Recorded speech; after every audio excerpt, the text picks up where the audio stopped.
आज निकाल दिलाय वाशिमच्या कोर्टाने.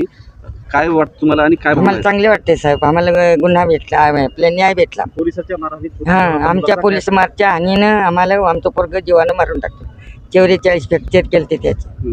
त्यानं आम्हाला काळू साहेबानं, झपाटे साहेबानं आम्हाला गुन्हा कबूल केला. काय म्हणून अटक केली होती त्यावेळेस? त्या काय नाही साहेब, काय नाही होतं त्याच्यावर. ढवळ्या कागदावर काही सही नाही होती. ते मामूली पण भांडण्याची केस नाही होती त्या पोरावर.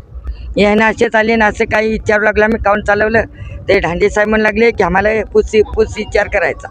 मग आम्ही काय केलं, आम्ही गेलो शनगाव ठाण्यात यायला केस करायला यायच्यावर. मग आम्हाला केस करायला गेले तर जोंधळे साहेब होते. ते जोंधळे साहेबाला मग त्याचे आपले रिसोडाचे पोलीसवाले आले. ते दोन आले तर ते म्हणू लागले जोंधळे साहेबाला की बापा त्या रिसोडाच्या पोलीसवाल्यानं वेग्या पवारलं यानं जीवानं मारून टाकलं म्हणून.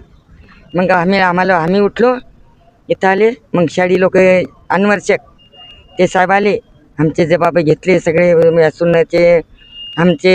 त्यानं फार चांगलं केलं आमचं आपल्या अनवर्षक साहेबानं आणि त्याच्या शाडीनं. त्यानं मग त्याच्यापेक्षा आपल्या काळू साहेबानं त्यानं लई आपल्यासाठी लई गुन्हा आपल्यासाठी जीव तोडा. त्यानं आपल्याला नाही केलं. आम्हाला आई वडिलांनी त्यानं आम्हाला साथ दिली. काळू साहेबांनी. शिक्षण किती झालं होतं? नाही साहेब, ते 4थीतच होतं. ते म्हाताऱ्याचं अंग दुखू लागलं त्याच्यानं त्या मुलानं सोडून दिलं. मात्र ते तेवढं सोडून बी दिलं त्याच्यावर काही कलम नाही होती की त्याच्यासुद्धा भांडणाची पण कलम नाही ती. एवढे आमच्या लोकांचं होतं, पारधी समाज होतं खरं. मात्र मराठीच्या पलीकडं लेकरू होतं साहेब.